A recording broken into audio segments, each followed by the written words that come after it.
I have a question. It's a trending issue, which a lot of Japanese are worried about, and that's over-tourism. Over-tourism. Yeah. Is over-tourism that bad in Japan? No, it's not. I'm in Tokyo now, and the train is absolutely packed with just locals going to work and doing stuff. I guess in Kyoto, these famous tourist places, then yes, the bus is packed with just tourists. But compared to what I saw in Europe, it's crazy now. Like, we're living in two worlds now. We're living in the pre and post COVID-19 world. During COVID-19, if you can remember, I remember Japan, it was empty.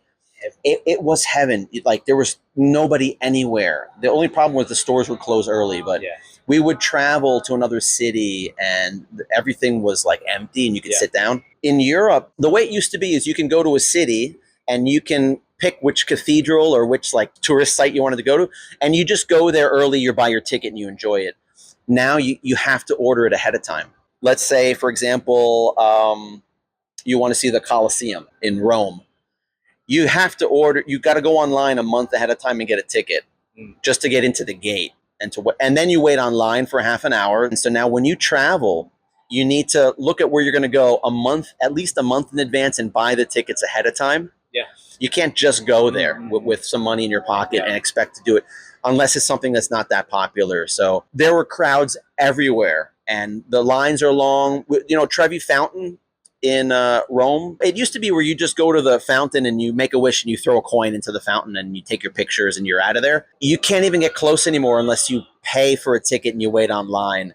People who don't pay, you get to see Trevi Fountain, but it's shoulder to shoulder. Like, people are like this. Like, you can't throw a coin because there's people like pushing each other. So the world is now, over tourism is everywhere. Yeah. The only thing keeping it back is the price of travel. That's why I tell Japanese people, like, it's not that bad in Japan. Japan isn't even in the top 10. Yeah. Like, I think it's like 11th or 12th. But also, at the same time, it makes me think, Japanese people like to travel to countries, enjoy tourism, but they dislike inbound tourists. So how about no one travels?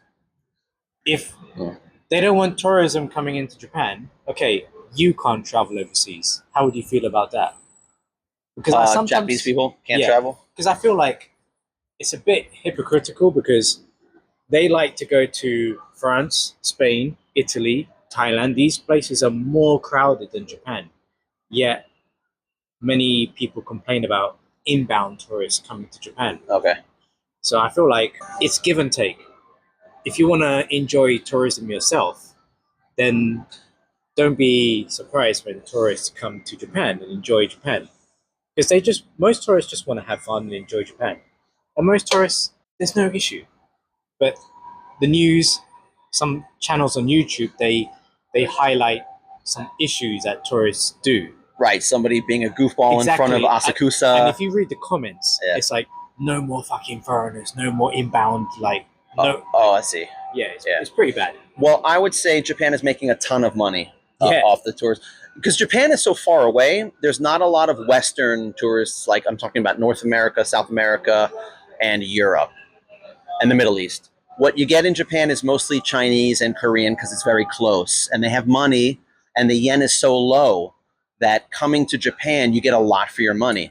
And like I said, Japan is making a ton of money. Generally speaking, I think Chinese and Korean are fairly, behaved. They're not like getting in fights and getting drunk and throwing up everywhere and defacing things in Kyoto. They're just filling up the buses and they're taking up space. That's my opinion on that. That's about it, really, Right? Yeah. But Europe has people from all over the world. We went to the Vatican Museum, which is amazing, by the way. I recommend everybody, if you ever get the chance once in your life, to go to the Vatican Museum, especially if you like history. Like, I'll never forget it. But it seemed like that's like the #1 tourist place in the world. Man, it seemed like, dude. No idea how crowded Europe is for tourism. That's right. It's mad. Of everybody. Yeah. And you said no Japanese shouldn't travel that much. There's some statistic, I don't know what it is, but like in Korea, 80% of Koreans have a passport. In Japan, only like 20% of people. 20%. Yeah, something like that. Yeah. So Japanese don't travel that much in general, but there were certain places where we saw a lot of Japanese tourists, and not Korean or Chinese. Some other cities where there's a lot of Chinese, but not Koreans and some other. So it's kind of interesting to see what kind of tourists were in different cities when we traveled around. Yeah, that's a good point. San Sebastian had a lot of Japanese people in Spain, but Mm. not a lot of Koreans.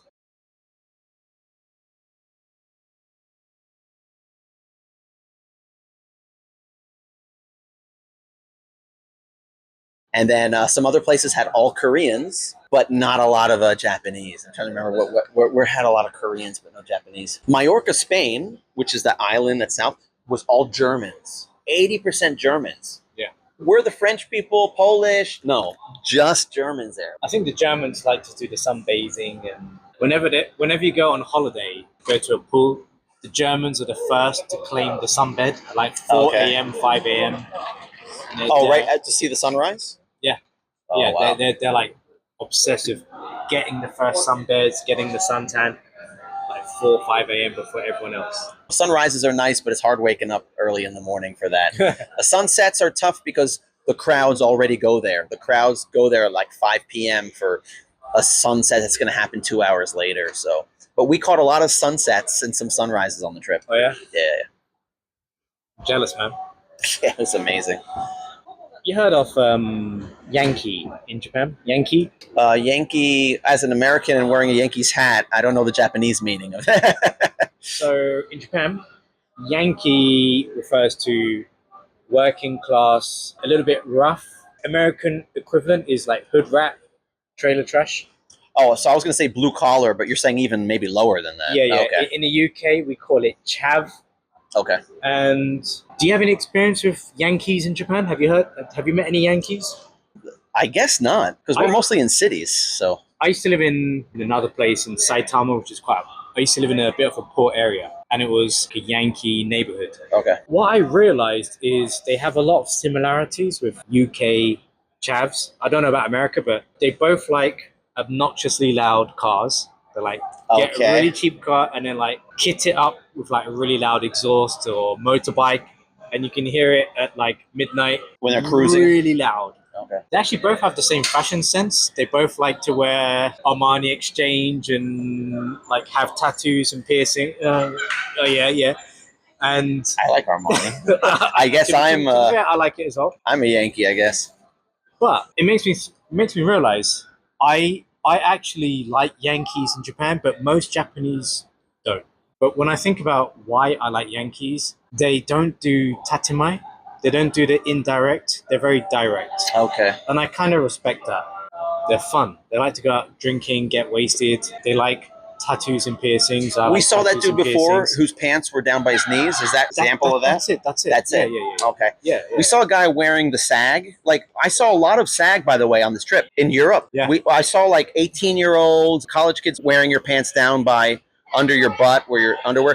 And I just thought that was a 90s thing. I didn't realize that it's coming back. It's big in Japan. Yeah, I thought it was done. Like, I thought it was a 90s thing, like when I was in high school and college. Here, Japanese people that are doing that. We saw a guy almost look like it was impossible to walk. Like, that's how low the pants are. Yeah, yeah. But I would like to drink with that guy. Yeah. Like, he was probably a lot of fun, that guy. They are fun. I actually have a lot of Yankee friends, and they're all fun. They're very direct, no nonsense. They just like to get drunk, smoke, have a laugh. And Yankee girls are, rather good company.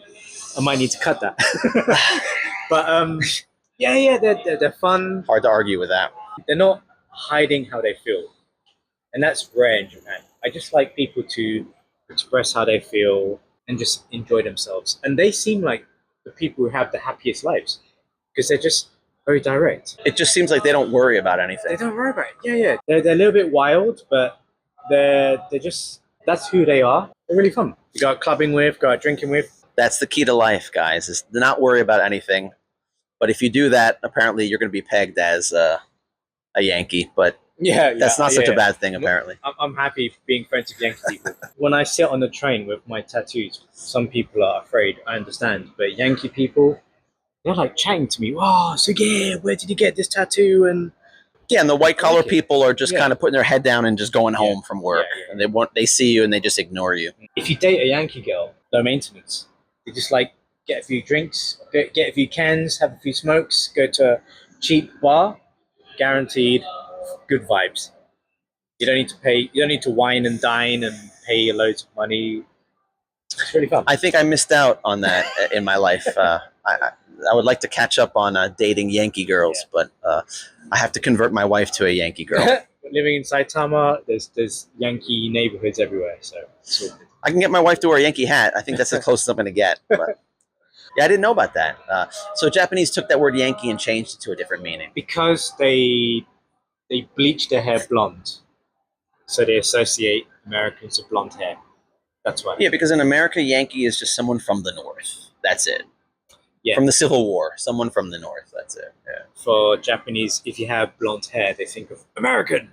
Okay. So like the Gedu girls, they call them Yankee, kind of the female version of that, or they're kind of like the same umbrella. Yeah. Okay. Cool. I don't know if you noticed, but the camera picks up. You're like 5 pounds heavier on the camera, which is like 3 kilos. So I have a little belly. I've gained a little bit of weight from traveling. And here's the thing. You would think that on the road, maybe I would lose weight, but it was impossible, Mark. The food was so effing good. I was full all the time. Like I was full more than I was like hungry waiting for a meal. And how did that happen? You're on holiday to enjoy food, but your holiday was 6 months, so what's going? We couldn't have steak dinners every night. Yeah, we had to, like, we can't have steak dinners every night, and my wife will not stand for fast food every night either. For me, like, the perfect cheap meal is like a kebab, because you can get them everywhere. There are kebabs in every city. Yeah. And you got meat, you got salad, you got sauce to me, and a little bit of bread, but light bread, like a pita bread. To me, a kebab is like the perfect meal, and it's $5, right? But she's not going to do that every night. So a couple things. We would splurge on a restaurant like maybe once or twice a week. And what we started doing was when we would go to the restaurants, even like a cheaper restaurant, we don't order 2 entrees. We order 1 entree and maybe 1 appetizer, and we split everything. We split the entree. That way we saved the money. We saved like an extra $15 to $20 each meal. We weren't like hungry. That was enough food for both of us, like that. And, you know, when you don't eat a lot, your stomach kind of shrinks. You know, if you eat a lot, then you're going to be hungry after you just have like a rice ball. We did a Vegas trip, and I had the buffet in Las Vegas. Have you ever heard of a buffet in Las Vegas before? So it was like $60, almost like Ichiman yen. And we were there for 2 hours, 2 to 3 hours. I ate so much. I think I did like 6 or 7 plates over that time. I felt like I broke my stomach. Because after like the next day and even a week or 2 later, I couldn't be hungry. Like I wasn't hungry. My stomach was not working right. Like my wife is like, "Are you hungry for lunch? Are you hungry for dinner?" I'm like, "No," but she was. And we would eat, and I would eat like a normal meal, but my stomach did not feel hungry. So I fucked up my stomach from this buffet that was so amazing. We're talking like 5 different carving stations, stone crabs, the dessert. Like they'll make the crepe for you. You can just request whatever crepe and they would make it for you. And the lunch changed to dinner at 3 p.m. and we could eat both meals for 1 price. So that was an example of some indulgence on the trip. There's another part of the trip too that was awesome. With this ticket we bought, this all-inclusive ticket, there's like an economy level. There's like 4 different levels: the first class, business, plus economy, or just economy. It wasn't that much more to get the business class. So we got the business class because we're going from continent, like country to country, continent to continent. So that much flying, we wanted to fly comfortably. My whole life, it's been economy. I've flown a lot, always economy. I've always walked by the first class and just kind of admired that and looked at that. But let me tell you, Mark, it is such a different experience when you can lay down completely flat. Economy now has a little screen in front of you, luckily. But when you have like a big screen in front of you, free Wi-Fi when it works, and the food. So they feed you like an extra meal when you're sitting in the business class, and they give you like snacks and all the drinks you want. You don't have to like wait. The cabin attendant can just see you. You can just wave and they're there in a second. But it's the lounge in the airport. Have you ever seen these lounges in the airport? So when you fly business or first class, when you go after security, you check in and you go through security. Instead of sitting down at the gate for 2 hours, bored out of your mind, you go into basically like a buffet restaurant. Oh, shit. It's a lounge where you sit on a couch and there's a buffet with all you can drink beer and cocktails you pour yourself, and food, and sometimes there's a shower and a bathroom, and you pig out, and you're full, and you get on the airplane full, and then a half an hour later you're flying and they feed you again. Yeah. Dude, I was full the whole trip. Oh, man. So that's why I got fat. And not even talking about the food in all the different cities, but that was delicious too. So Yeah. I didn't go hungry on the trip. That's good. You've been here for a while. Is it easy to lose weight in Japan? I'm going to say that depends on your willpower, because there's a convenience store 1 minute away from everywhere you are. And when you walk through that convenience store, none of that stuff is healthy except for like the tea, the green tea in the bottle and all that stuff. So, sorry, looking at those girls. yeah, I smelled something very nice that came by me. Yeah. Is it healthy to be in Japan? Yeah, I mean, there's plenty of places to walk. You can jog at the parks. There are gyms everywhere. The restaurants have healthy food. I'm going to say yes, but there's so much unhealthy junk food here, it's hard. Yeah. How do you feel about health checks? Every year, you work for a company and you have to do a health check. Do you think that's a good idea? I mean, yeah. Hell yeah, because I'm getting older. In USA, I would have to pay a lot of money, so I would just put it off. But in Japan, they don't force you, but they give you a free health check. And once I learned that it was like free and that I can do it, I think I missed the first year. But you go in there and they test like blood, piss test, they test everything. The fact that it's free, we're lucky to get that. I think that's good. I think that's one of the problems that the UK doesn't have. That's why so many people are overweight, because there's no incentive, there's no reason to get into shape. Yeah. Every year I get a health check, and before I did my first health check, I thought, yeah, everything is good. I got D, like that's bad, and it said you got kidney dysfunction. You mean that was a grade, like A, B, C, and D? Yeah, I got D. Wow. But I wasn't obviously overweight, but it said I had kidney dysfunction. I had loads of visceral fat, inner fat, but I never thought about it. Dude, you're in such better shape than me, and you're getting like bad scores on your. But after that, I changed my life, and most of my things are A. Well, they still say that I'm a fat, like I'm obese, and like I'm eating too much fried food. It's like too picky of a test. I'm surprised how they know that. Like, how do they know I'm eating too much fried food? But somehow they do. I think it's a good thing because it made me like think about my health. I never really thought about it, but when you see it on paper, it's like this metric is bad. Yeah. But I never thought about it. Yeah, I've somehow, like, they know that from your blood test, right? Yeah. I used to live in Shinagawa, and Shinagawa, the area of Tokyo, gives you an extra health check. My girlfriend at the time said that I should take advantage of it, where they do more. Like, you go in and you drink this, like, Barium. barium, and then they do, like, a stomach and a intestine check, and I even got that, too. So you did that, too? Yeah. But it was tough. I had the tube. I refused the barium, so I had the camera shoved up my mouth. It's like 30 minutes. Are you serious? Oh my nurse God. was like rubbing my back, Oh my but goodness. it was good because they check for like bacteria in your stomach, and now I They check know for it's all good. spots and stuff like that. Yeah. Now, like, I'm worried as I get older.